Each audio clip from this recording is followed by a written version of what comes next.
Welcome to the Real Estate Show on KMED, AM and FM this weekend, Easter weekend, April 4th and 5th of 2015. Pete Belcaster and Joe Brett, the real estate guys with it. You know, we get together with you once a week right here on KMED. We're both real estate brokers. Joe's with RE/MAX Ideal Brokers. I'm with John L. Scott in Ashland. And we talk about all sorts of issues facing real estate in Jackson, Josephine County, around the state. You name it, we pretty much talk about it.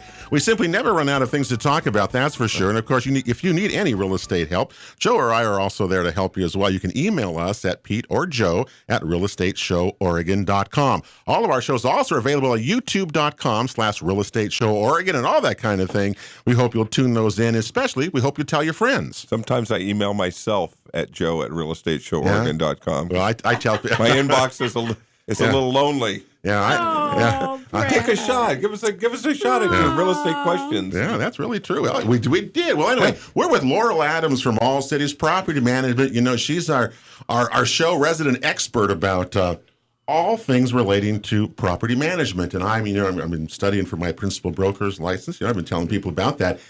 It's amazing how many property management questions there are on the exams. They're really the chapters and of how much you property learn. management. And I go, I know this stuff because Laurel Adams has been preaching this to us. And so, for our listeners, hey, you got to take that test too because you could pass it by what we learned on this show. Yeah. Really, it's true. Well, anyway, nice to have you here. And first of all, how are you doing? Nice to see you. Nice to have you with us. Good. Yeah? Great. Right. Tell us about the real rental market.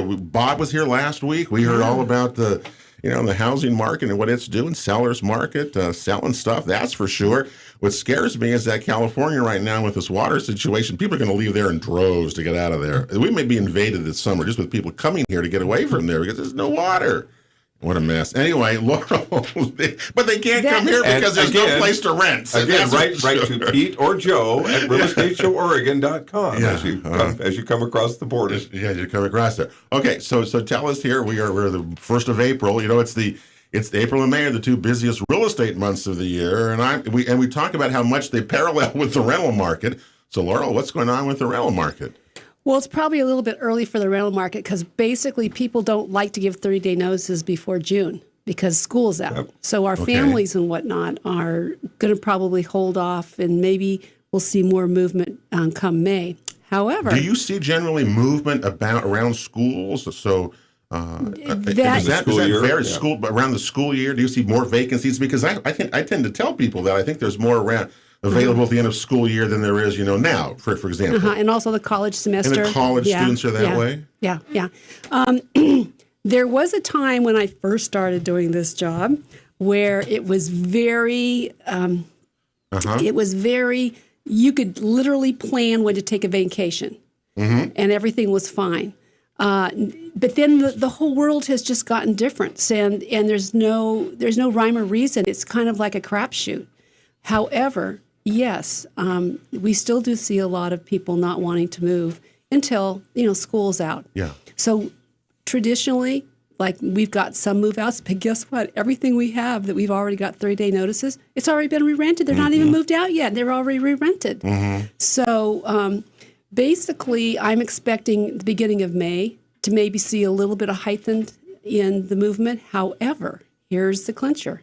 There's nothing to move to. That's the problem. And no one's going to, and people aren't stupid. They'll call us. And this is the conversations that we have. I really want to move, but I'm afraid I can't find a place. So if I put in a 30-day notice, can I take it back? Okay, that's a good question. So can I take it back? Think of that. If I put in a 30-day notice to leave, and I'm halfway through, can I rescind it? Is that what you're saying? Yes. Or even if I'm at the end of that 30, almost the end of that 30 days, can I rescind it and go another 30 or something? Okay. Exactly. Good question. What's the answer to that? The answer is, well, every property management company has maybe a different policy. Okay. But in general, since these places are already re-rented generally before the people even move out, that's the problem. My suggestion is, this is a suggestion, not to get yourself into trouble, because this did happen to us, and this is a common occurrence. So let's say someone gives a 30-day notice. They don't move out, but you've already re-rented it. So you've got someone else that's having to move out of a unit. Right. The rental agreements, if you use an SOR, the right kind, The right kind of documents, documents that are up to date, like the Southern Oregon Renter Owners Association, which is the Oregon Forms, Okay. they have a clause in there that says that if you do and we also have a form that's a deposit to hold that says we cannot guarantee that the person there will move out, so we won't be held liable. Wow. Okay. Okay, so I mean that is an understanding. That's in the document. That's in the documents. Yes, it is. If you're using the right documents, you're okay. And that's one of the things, Joe, we've always told our listeners is to, even if you rent your own, if you're doing your own rental properties, is use the right form. Yep. And what's really interesting is some of the owners that I've worked with are very intelligent people. I mean, we're talking intelligent people that, run corporations and businesses, and they didn't like any of the rental applications or the rental, so they made up their own.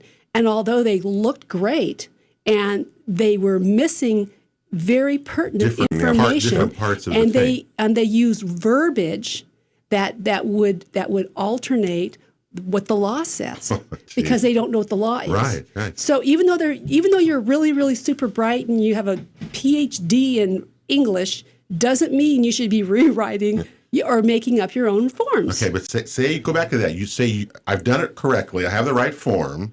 And that situation arises. What do I do? What do you do? So what happened is the tenant didn't move out because they couldn't find a place to move to. And so we had to go to court to get them to move out. So you did have to get them to move out. We had to physically remove them. Wow. And the other family, they bless them because they knew that we did everything we could to physically move. We even offered to go move them. I mean, we actually said, look, we're going to get a truck. We'll come help you. We'll physically move you with you. So we did everything we could to make that happen. And there was a two-week period where the one family had all their stuff in a storage unit and was living with friends. It was a couple and their 2 children waiting for this other couple to move out. And part of the problem was the other couple, the people that were in the property Didn't who have a gave the place to notice, go to. had no place to go. What if the shoes on the other? So wait a minute. So let me finish. So the person that did not move out on time did call and say, quote, "We can't find a place. We're going to have to stay." And we said, "No, it's been re-rented. You must vacate." And we sent them a notice, written notice. We posted a notice. We made it very clear on all accounts that they could not stay. And they even went so far as to go behind our back and call the owner, who called us and said, "Oh, come on, can't you I said, "No, we have another, Oh, they didn't tell me that. I said, "Well, yeah." Because you had already rented the place out after you received their notice. What's the moral of the story there? And for more money. So and for more money. You bet. What's the moral of the story? The moral of the story is you better, if you have a tenant that gives you a 30-day notice, it's very important that you state to them, especially during these tough times, you must be out by a certain date. So you're giving me the third. So beware, I guess, right? Yeah. Okay. What if I'm and if you don't move, you do have the right to call, and I might, if it's not rented, I can extend that. But please, please, please, I tell this over and over and over, put everything in writing. Yeah. It's got to be in writing. Yep. No one cares that he said and she said and he said. Right. No one cares if you shook hands. No one cares. You send an email, you post a notice, you send a letter, but you have to have writing. You have to have it backed up. Yeah. So tenant A gives you a 30-day notice, can't find a place, and wants to rescind on that. They still have to move out because it's been re-rented. What if I'm tenant B, and I've given you a 30-day notice because I've got a contract in place for my new place, but for no fault or reasons that I'm under control of, that new place defaults on me. Is there any there's no consideration? Recourse. I'm still out on the streets because even though I tried to do everything right, even though I had secured a place before I gave you my notice, because I'm thinking I'm not going to get caught in that trap. Well, you're going to be in limbo, and you're right. You're going to go be renting the couch. I'm going to be at my friend's. I'm going to be at your house with my stuff in storage, and my dogs and grandkids coming over. That'd be really good. That wouldn't last long. In the past, like 2 or 3 years ago, this wasn't so much of an issue because most places weren't re-rented. Because there was enough to go out and you could go find a new place. Well, not only that, but a lot of times there'd be someone that was going to move, And then they called their owner to see if that place had re-rented, and they said no. And they said, well, my other rental that I'm going to move to is 2 weeks behind. Can I stay here 2 more weeks? And that owner would say, sure. Because he didn't have it re-rented. Right. He's happy to let that tenant stay 2 more weeks. So there was a lot of negotiation. And I, as a property manager, entered into some of that negotiation on behalf of the tenant. I called them. I said, I know that you're the owner and you're renting to so-and-so, and we have just secured a deposit to hold on a new unit. This is what's happened. Is there any possible way that they can stay with you, another 2 weeks until I can, mitigate, get those people out and get your present tenants into our unit? And a lot of times, it's just a communication. And a lot of times you can work things out. And even then, that owner would say, let me call my tenants and see if they can wait. So, there was one time when there was 4 people back. 4 people are lined up. 4 people were lined up. And so our unit, and we went back 4 times, and everybody worked together so we could get in and out and made it all work. Right. So you can do it. But in today's market, no. You can't. It's probably good to have Laurel's help with that, too, and not to be doing all that on your own. Right. We're talking with Laurel Adams from All Cities Property Management today on the Real Estate Show. And as always, we learn so much. We have a 1.9% vacancy rate, which 1.91, yeah. Which is really very, very little. Yeah. It's concerning because where are all these people going to go? What do you tell people who... what do you tell people who are thinking about moving out right now or coming in here is going to do my new this? job? I've got to find a place to live. Do you have any rentals available at all? I think we have one. One out of 300 that really and some. helps. Wow. Yeah. Well, and I want to be in a good school district, and it's got to be pet friendly.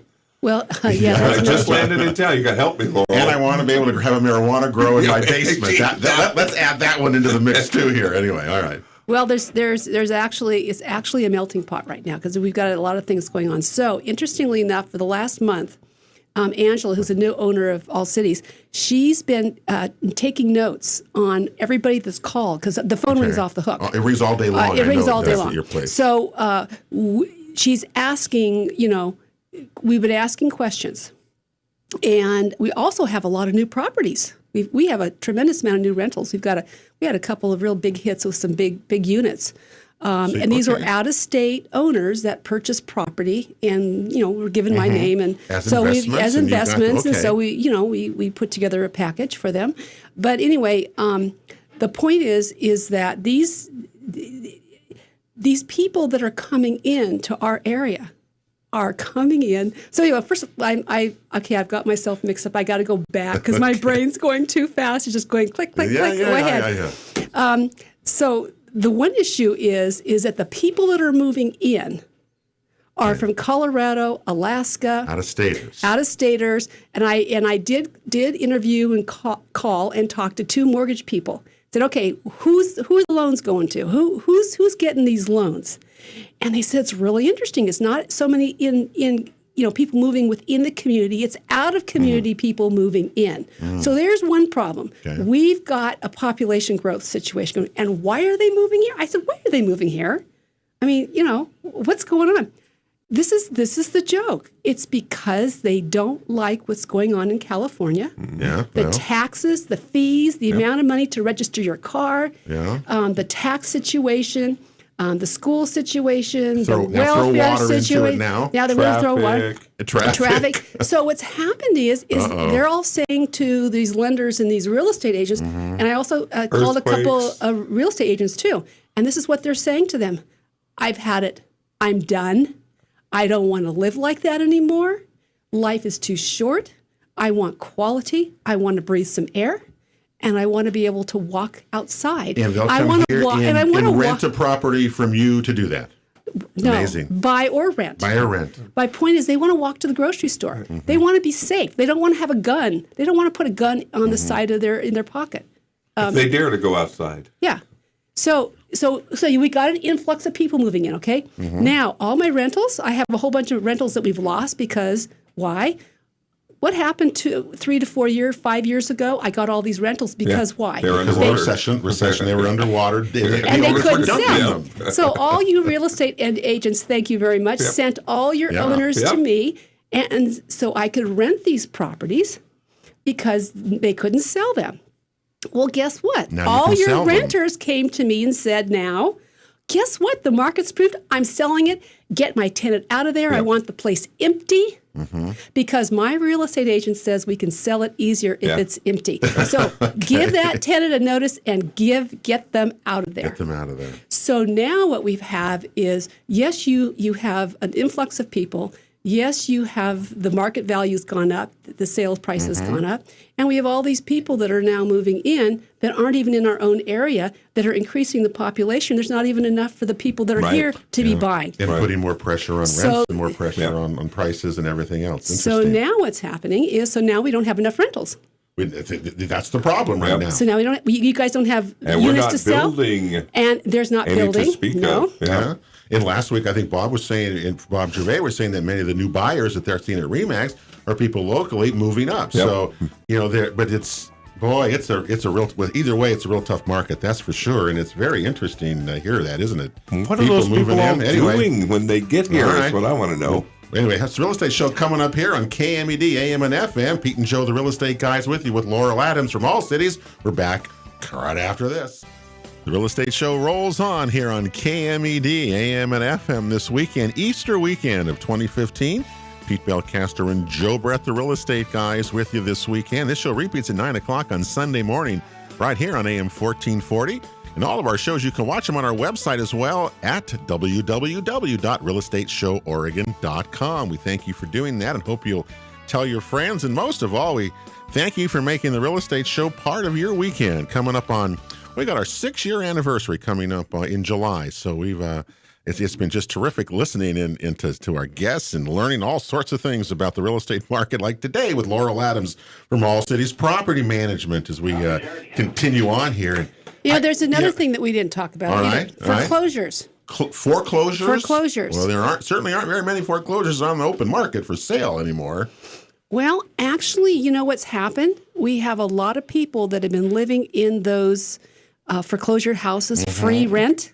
Some have, absolutely. For the last 2 years, because it was about 3 years ago that the banks kind of put a stop to kicking people out. Right. Remember that period? Yeah, absolutely. Well, guess what? So a lot of our calls are from those people who've been living rent-free in those foreclosed houses that suddenly got their 60-day notices. 60-day notice, you got to get out. 60 and 90.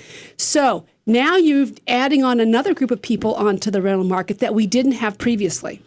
So we've had and this is what Angela was saying, Laurel, we've had so many phone calls. Yeah.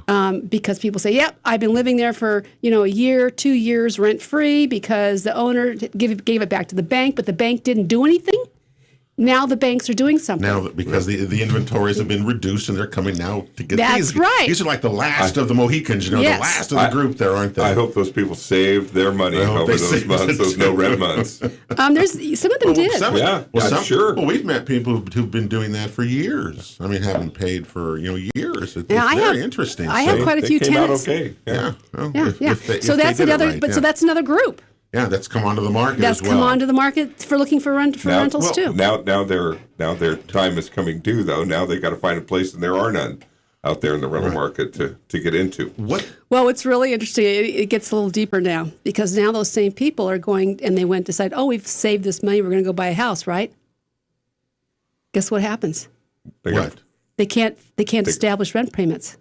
Yeah. Oh, because they haven't paid any rent, so there's no payment. There's no rental history. There's no rental history. Interesting. So now they have to go rent to get a rental history to buy a house. Well, that's the crazy. Now, how does that grab you? Yeah. Crazy stuff. I've got my money in my pocket. Oh my goodness. Yeah. What do you recommend? What do you tell our listeners, Laurel? What should they do right now? Can they get on a waiting list or something? I mean, what should people do to kind of know that this market is going to be here, especially if you're going to have to move maybe in the next 2 or 3 months? I mean, what should they do? What do you recommend? Well, first of all, the one more part of the equation that I need to say before we move on to that question. All right. All the owners, not all, many of our owners across the board, all the companies, and I've talked to a couple of the owners of other companies, they're raising their rents. There's some of them are raising as much as $200 a month for like a $1,200 rental. They want $1,400 now because they said, well, there's no rentals. We can get it. I want this much money. So owners are now upping the rents across the board. So what that's going to do is two things. It's going to eliminate some of the people that are in those rentals because they can't afford $100 more a month or $200 more a month. So there will be some movement created with that. But I think that people are going to have to learn to live with less. And, it's kind of a stern warning. It's a stern, to hear that. It's kind of a warning that I don't think anyone really wants to talk about. Mm-hmm. But you're going to be paying more for less. Sure. And you're going to have to behave as a tenant. Mm-hmm. Because if you don't behave, it's going to be easier for us just to ask you to leave. And the third thing is the rental companies, I've talked to some of the big ones here in town, we're all starting to do the same thing. No more leases. No more leases? No more leases. And the reason is it's harder to get someone or to remove someone from a property when they have a lease. So how would they do that then? And also you also can raise the rent. Okay, but you've been telling us you got to have a proper document, you got to have the kinds of things that you need, and now you're saying that no. I'm sorry, I that went over my head. Help me here. What do you do in lieu of a lease? Or if you don't have you have a month to month. So everything's going to be a month to month tenancy is what you're saying. Okay. And so what's happening is the rents are going up. There is going to be some movement because some of the people are not going to be able to afford to pay the higher rent that some people are wanting. Some of the owners are requesting, or the property managers are suggesting that we raise it to. It's not just the owners, it's us property managers too. We're going, this has been under, I have a couple of properties where the owner hasn't wanted to raise the rent and they're so below market and all their fees, their taxes have gone up, all their other things. And so I said, you really need to raise the rent a little. And not that I want to harm the tenant, but they've got to raise to pay the overhead. There's no law in Oregon, is there, Joe, that says how much percentage you can raise rent to? I mean, there's nothing. You can raise it whatever the market is. Yeah, there's no rent control. No rent control. No. Okay, all right. So what people have to do is they have to, first of all, make sure that when they're moving to a house, that the house isn't in foreclosure or the owner has paid has been paying their mortgage payments. You do want to know and that. Generally speaking, not always, but generally speaking, a property management company, if they are doing their due diligence, we do check those things out. So we would know, and if that is the case, I always disclose to a prospective tenant. And say, this is the way it is, take it or leave it, So, and some of them will take it with a reduced rent, and that's fine for them. They're willing to take that on as an opportunity. But you have to be more nimble today, don't we? Less possessions, easier to move in and out of a rental, things like that. You don't want to have to haul the big U-Haul truck in there, especially in today's market. It sounds like we want to be more flexible, more able to do things on our own rather than have to wait. Exactly. That makes a lot of sense. So people are going to have to try to find a space that, first of all, is going to make them happy and comfortable. Because they're not going to have the latitude and the ability to just to pick up and move easily again, possibly, probably. So, and then they're going to have, when I say the tenants need to be, responsible, and they need to be good tenants so that the landlord's going to keep them, because when you don't have a lease, you are a 30-day notice person. I mean, I can just say, I can give you a 30-day notice for no cause and just say, I would like my property back. That's my famous line. And the renter has no course if the landlord says, I'm only going to give you 30-day tenancies. Correct. You really can't say, I want a lease. You don't have to do that. They don't have to do that. No. But they still have to follow all the fair housing laws and all the kind of rules that are out there regarding that. But that's a tough position, isn't it, for a renter many times? You'd want to put a little effort into taking care of the property and showing. I was going to say, I don't feel too sorry for the tenants in the sense that I have tenants that love me, love us, love my company, and we take really good care of our tenants. And the tenants take really good care of us and the property. And we all go out of our way to help them. Each other. Yes, I recently showed some property, some triplexes, fourplexes, and it's surprising to me how many people have rented these properties for years. Yes. I mean, we're Yes. talking some people 15 years Yes. renting the same properties and Yes. things like that. So that's out there. Yeah, and we've been around just long enough where we've established, I think it's like 13, 14 years now. We've established kind of a tenant base, and so now I have tenants that are just kind of moving in and out and around, or they leave and they call and go, you know what, what do you have for rent? I don't want to rent from this or this company anymore. We want to come back to you. So it really does make a difference when you have an owner and or a tenant that they work together as a team.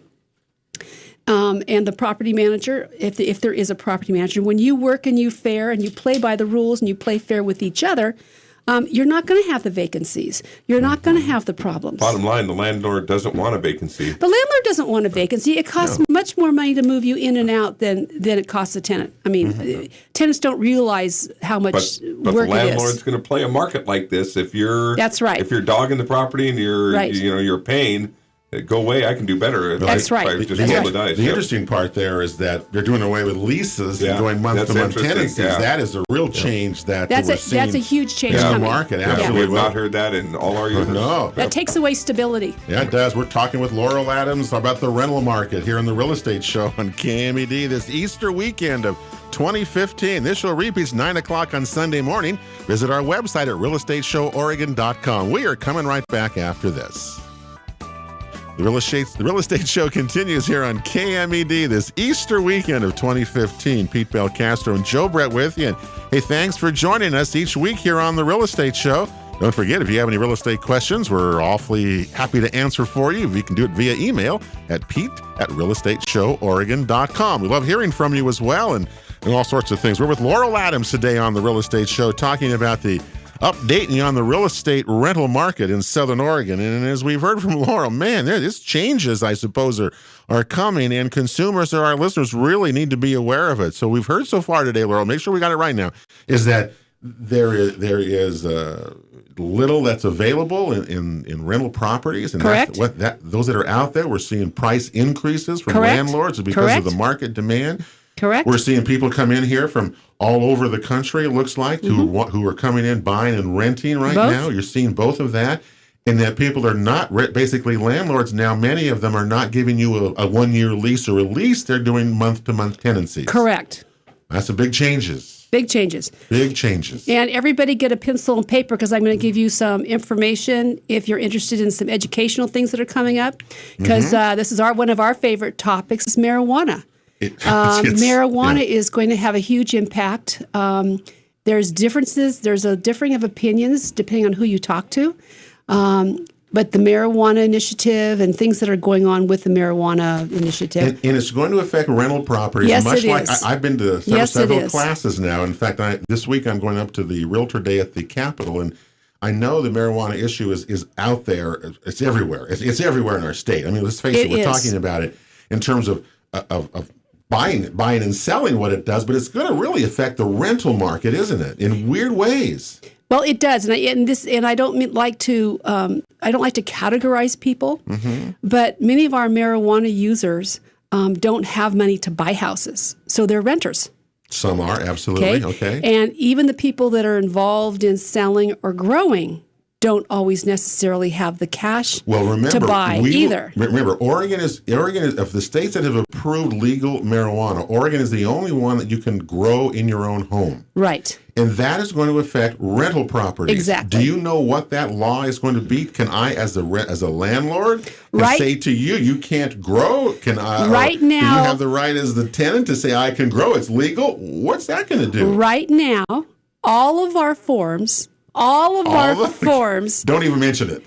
Yes, they do. Every single form, including a deposit to hold, including your if you owners out there, if you're not giving a receipt for a credit check, on that credit check you have to put on there no marijuana. Period.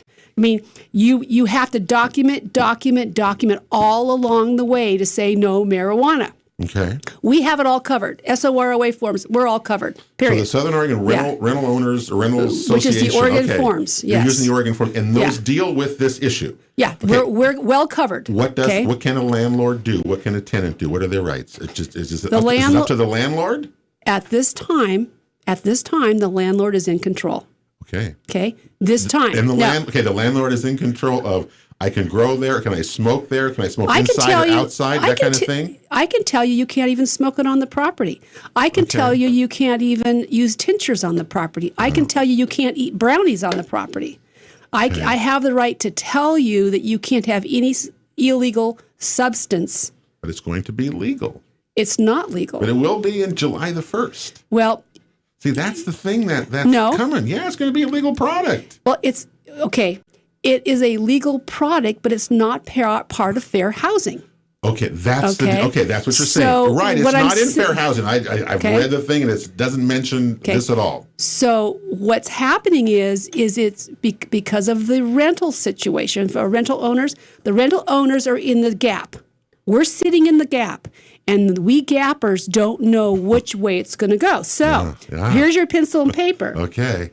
We're doing a landlord-tenant update with a marijuana update for landlords. Good. Excellent. And that's going to be in Grants Pass at the Hong Kong Chinese restaurant from 11:45 to 3 o'clock on May 2nd. May 2nd, okay. And we're also doing a Landlording 101 and the Landlord 102 on April 12th at 12 to 4, and that's at Table Rock Mobile Village. And you can go online to info at soroa.net to see all of what's going on. Or you can call the office at 541-842-7676 and sign up for those classes. Yeah. These classes are going to be covering the important stuff that is happening right now. Mm-hmm. No, we're here just today. I mean, listen to what we're talking about today. It's going There's a lot of changes. And I especially encourage, I know Laurel does too, we had a fellow, one of our listeners called me and said that he was buying his first rental property. And I know he talked to you a little bit, and I wrote to them back and bought the property. But that's great. It's an first investment for him, and I'm thrilled about that. But these are the rules that you, as a homeowner, you're going to rent your own property or do that. You need to know these rules because the tenants are going to know them, as you say, and it's going to be an interesting dynamic of what's happening. It's really fascinating. I don't know what's going to happen with it all. And I don't want to get into a negative conversation, but the judges, our judges at our court system, they generally side with the tenant, not because they are tenant advocates, but because they figure if you're the owner or owner of a property management company, you're in business. And you're supposed to know this. Supposed to know the rules, if you show up to court and you've got some misinformation or you've done something that's not in the law. Or you haven't, as you say, you haven't written it out and have a trail for it. The judge just sides with the tenant, not because he likes the tenant, because you're in business and you didn't do your job. Yeah, well, that would do it too, So that's why. I mean, you can't pick on the judges. Yeah. Well, we're going to see some really, here we are, the first weekend of April, okay? Yeah.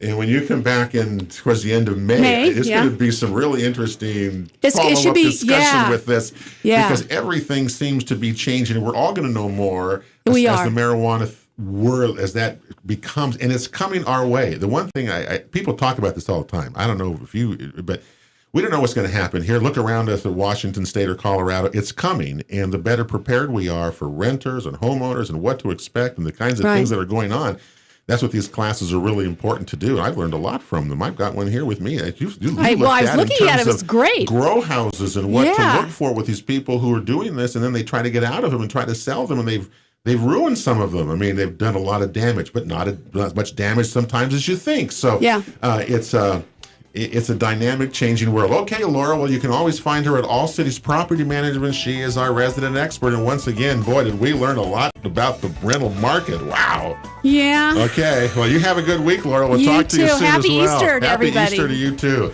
That'll do it for the Real Estate Show this Easter weekend on KMED. Pete Belcastro here. Have a great weekend, everybody. We'll talk to you next weekend right here on KMED. Have a great week, everybody, and God bless. Thank you for listening to the original Real Estate Show with Pete Belcastro and Joe Brett, the Real Estate Guys. For advice, guidance, or counsel on any of our topics, or to watch a replay of today's show, visit our website at realestateshoworegon.com. This show is sponsored by RE/MAX, Ideal Brokers of Southern Oregon, Ticor Title, All Cities Property Management, and the Jackson Soil and Water Conservation District. We'll continue our weekly quest to enhance the value of your property and to make you a smart real estate consumer when we gather every Saturday and Sunday on KMED for the one and only original real estate show.